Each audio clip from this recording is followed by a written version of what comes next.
راستے میں ایک بڑھیا عورت بیٹھی رو رہی تھی۔ آپ نے دیکھا تو پوچھا، کیوں رو رہی ہو بڑھیا؟ عورت نے کہا، میری مالکن نے مجھے سامان لینے کو بھیجا تھا، مجھے کافی دیر ہو گئی ہے، میری مالکن مجھے بہت مارے گی۔ حضور صلی اللہ علیہ وسلم نے اس بڑھیا عورت سے کہا، چلو میں ساتھ چلتا ہوں۔ تمہارے جیسے ہی مالکن نے حضور صلی اللہ علیہ وسلم کو دیکھا۔ بسم اللہ الرحمن الرحیم۔ حضور اکرم صلی اللہ علیہ وسلم بازار کی طرف جا رہے تھے، جیب میں صرف 8 درہم تھے۔ راستے میں ایک ضعیف عورت بیٹھی رو رہی تھی۔ آپ صلی اللہ علیہ وسلم رک گئے، اس کے قریب پہنچے اور اس کے غم میں شریک ہونے کے لیے اس سے پوچھا، بڑی بھی کیوں رو رہی ہو؟ کیا حادثہ پیش آیا ہے؟ میری مالکن نے 2 درہم دے کر سودا لینے کو بھیجا تھا، وہ 2 درہم راستے میں گر گئے، اب وہ کیا خیال کریں گی؟ یہ کہہ کر بڑھیا زاروں قطار رونے لگی۔ آپ صلی اللہ علیہ وسلم نے جیب سے 2 درہم نکالے، بڑھیا کے ہاتھ میں رکھے اور اس کو تسلی دیتے ہوئے آگے بڑھ گئے۔ بازار پہنچ کر اللہ کے رسول صلی اللہ علیہ وسلم نے 2 درہم میں ایک قمیض خریدی اور واپس ہو گئے۔ واپسی میں کیا دیکھتے ہیں کہ ایک فقیر بالکل ننگا کھڑا ہے، پھٹا پرانا کپڑا ٹانگوں پر باندھ رکھا ہے اور صدا لگا رہا ہے، جو مجھے پہنائے گا اللہ اسے جنت کا جوڑا عطا فرمائے گا۔ آپ صلی اللہ علیہ وسلم ذرا رکے، فقیر نے پھر صدا لگائی، جو مجھے پہنائے گا اللہ اسے جنت کا جوڑا عطا فرمائے گا۔ آپ صلی اللہ علیہ وسلم نے وہ قمیض اسی وقت اس فقیر کو پہنا دی اور پھر بازار کی طرف چل دیے۔ وہاں جا کر آپ صلی اللہ علیہ وسلم نے دوسری قمیض 2 درہم میں خریدی اور اپنے گھر کے لیے واپس ہوئے۔ دیکھا کہ راستے میں پھر وہی بڑھیا کھڑی رو رہی ہے۔ دریافت فرمایا، بڑی بھی اب کیا بات ہے؟ بولی، یا رسول اللہ، میرے ماں باپ آپ پر قربان، میں کہاں تک آپ کو پریشان کروں؟ گھر سے نکلتے وقت دیر ہو گئی، گھر والیاں انتظار کر رہی ہوں گی، یہاں دیر لگ گئی، اتنی دیر میں پہنچوں گی تو وہ ناراض ہوں گی، برا بھلا کہیں گی، سزا دیں گی۔ بڑھیا یہ کہہ کر پھر زور زور سے رونے لگی۔ آپ صلی اللہ علیہ وسلم نے بڑھیا کی فریاد نہایت دھیان سے سنی اور فرمایا، چلو میں تمہارے ساتھ چلتا ہوں۔ وہ خوشی خوشی چلتی، اللہ کے رسول صلی اللہ علیہ وسلم بھی ساتھ ساتھ تھے۔ تھوڑے ہی دور گئے تھے کہ کچھ انصار کے گھر نظر آئے۔ بڑھیا نے رسول اللہ صلی اللہ علیہ وسلم کو بتایا، میں انہی گھروں میں کام کرتی ہوں، ان گھروں کے مرد باہر گئے ہوئے ہیں، گھروں میں صرف عورتیں ہی ہیں۔ آپ صلی اللہ علیہ وسلم گھروں کے قریب پہنچے اور ذرا بلند آواز سے کہا، اے بیبیو، السلام علیکم ورحمۃ اللہ وبرکاتہ۔ آواز مانوس تھی، ہر خاتون متوجہ ہو گئی، مگر بالکل خاموش رہیں، کسی گھر سے کوئی جواب نہ آیا۔ آپ صلی اللہ علیہ وسلم نے پھر بلند آواز سے کہا، السلام علیکم ورحمۃ اللہ وبرکاتہ۔ پھر وہی خاموشی رہی، کسی گھر سے کوئی جواب نہ آیا۔ خواتین دروازوں کے قریب آ گئیں اور مشتاق تھیں کہ وہ دل نواز آواز پھر آئے۔ اللہ کے رسول صلی اللہ علیہ وسلم نے تیسری بار پھر ذرا بلند آواز سے کہا، اے بیبیو، السلام علیکم ورحمۃ اللہ وبرکاتہ۔ تیسری آواز پر سارے گھروں کی عورتوں نے مل کر جواب دیا، وعلیکم السلام ورحمۃ اللہ وبرکاتہ۔ آپ صلی اللہ علیہ وسلم نے پوچھا، بیبیو، کیا تم نے میری پہلی آواز نہیں سنی تھی؟ انہوں نے کہا، یا رسول اللہ، ہم نے آپ کا پہلا ہی سلام سن لیا تھا اور آپ کی آواز پہچان لی تھی، لیکن جواب اس لیے نہیں دیا تھا کہ آپ کی زبان مبارک سے سلامتی و برکت کی دعائیں ہم اور ہمارے بچے بار بار سنیں۔ عورتوں نے عقیدت و ارادت کا اظہار کرتے ہوئے کہا، اللہ کے رسول صلی اللہ علیہ وسلم مسکرا دیے، پھر فرمایا، یہ تمہاری خادمہ ڈر رہی ہے کہ تم اس سے ڈانٹو گی اور سزا ہوگی، اتفاق سے اس اللہ کی بندی کو دیر ہو گئی ہے، میں اس کی سفارش کے لیے آیا ہوں۔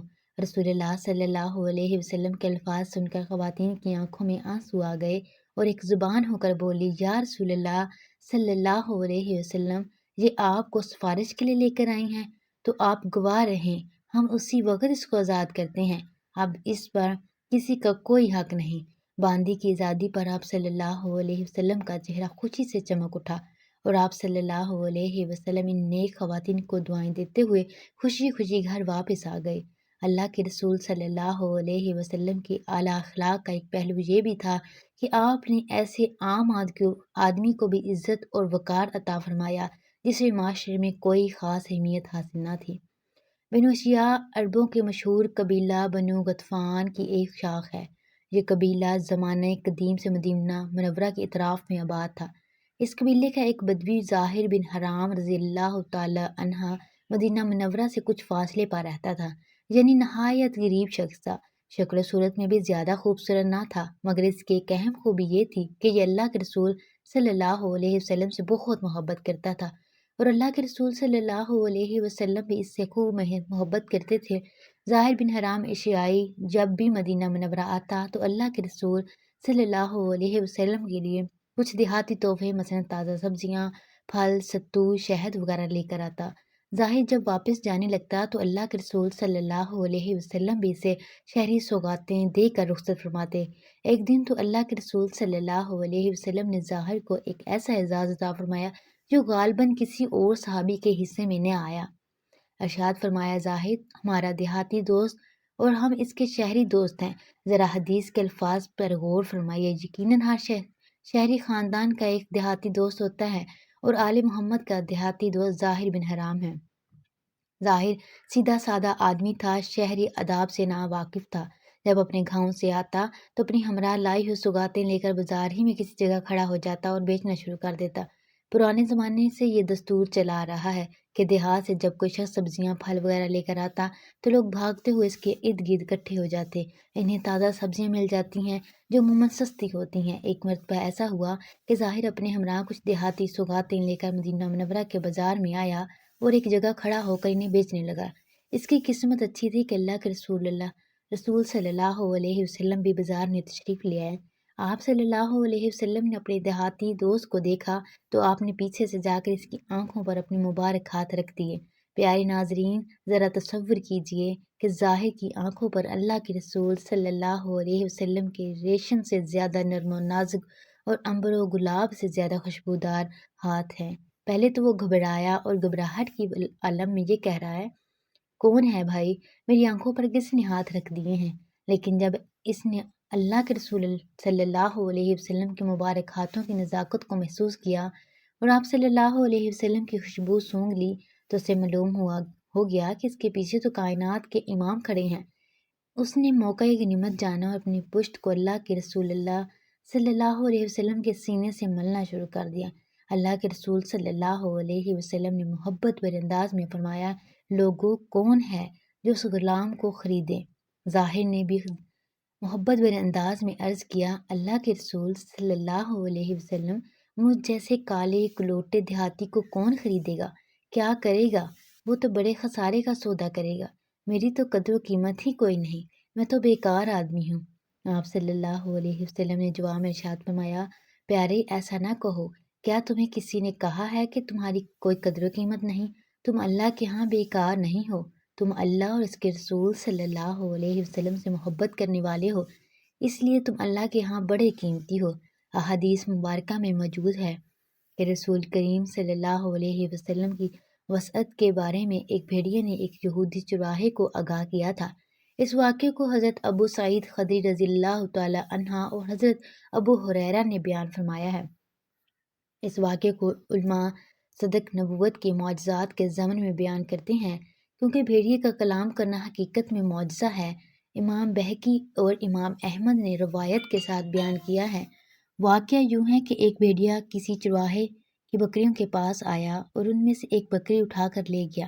چرواہے نے اس کا پیچھا کیا یہاں تک اس کے منہ سے بکری نکلوا لی۔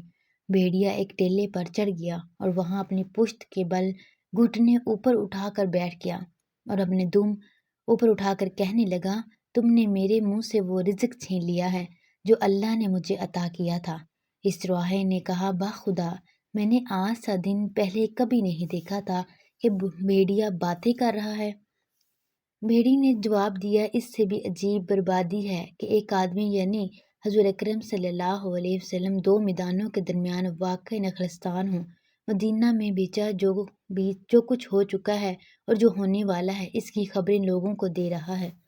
چرواہا یہودی تھا، وہ حضور نبی اکرم صلی اللہ علیہ وسلم کی خدمت میں حاضر ہو کر مشرف با اسلام ہو گیا، اور پھر اس نے آپ صلی اللہ علیہ وسلم کو اس واقعے کی خبر دی۔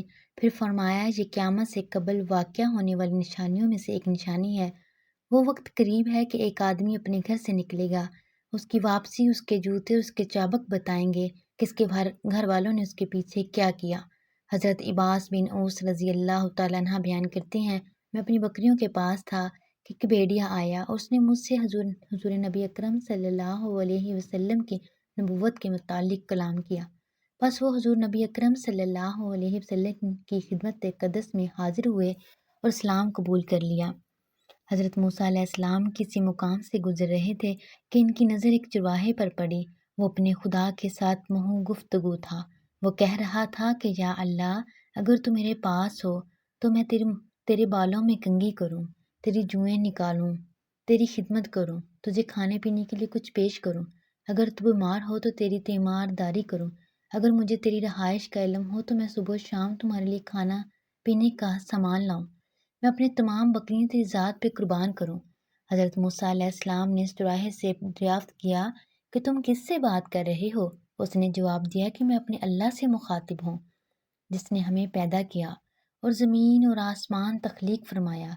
حضرت موسیٰ علیہ السلام نے فرمایا کہ تم شرک بک رہے ہو، اپنا منہ بند رکھو۔ تمہیں نہیں معلوم کہ اللہ تعالیٰ شہنشاہوں کا شہنشاہ ہے، وہ ایسی خدمت سے بے نیاز ہے۔ چرواہا یہ سن کر ازحد نادم ہوا۔ اس نے اپنے کپڑے پھاڑے اور جنگل کی جانب بھاگ نکلا۔ اللہ تعالیٰ نے حضرت موسیٰ علیہ السلام پر وحی نازل فرمائی اور شکوہ کیا کہ تم نے ہمارے بندے کو ہم سے جدا کر دیا ہے۔ تجھے دنیا میں اس لیے بھیجا گیا تھا کہ تم ہمارے بندوں کو ہمارے ساتھ ملاؤ، لیکن تم نے ہمارے بندوں کو ہم سے جدا کرنے کا وتیرہ بنا لیا ہے۔ حضرت موسیٰ علیہ السلام نے جب اللہ تعالیٰ کی ناراضگی محسوس کی تب اس چرواہے کی تلاش میں نکل کھڑے ہوئے اور بالآخر اسے تلاش کرنے میں کامیاب ہوئے۔ حضرت موسیٰ علیہ السلام نے اس چرواہے سے کہا کہ تمہیں اجازت ہے، تم جس طرح چاہو اللہ سے مخاطب ہو اور جس طرح چاہو اسی طرح اسے یاد کرو۔ اللہ تعالیٰ ہمیں دین اسلام کے راستے پر چلنے کی توفیق عطا فرمائے اور ہمارا خاتمہ ایمان پر ہو۔ آمین ثم آمین۔ پیارے ناظرین، اسلامی واقعات سننے کے لیے چینل کو سبسکرائب کریں۔ کوئی بھی غلطی ہو پڑھنے میں تو پلیز ہمیں معاف کر دیجیے گا اور چینل کو ضرور سبسکرائب کر لیں، ویڈیو کو لائک کر لیں۔ بہت شکریہ، جزاک اللہ۔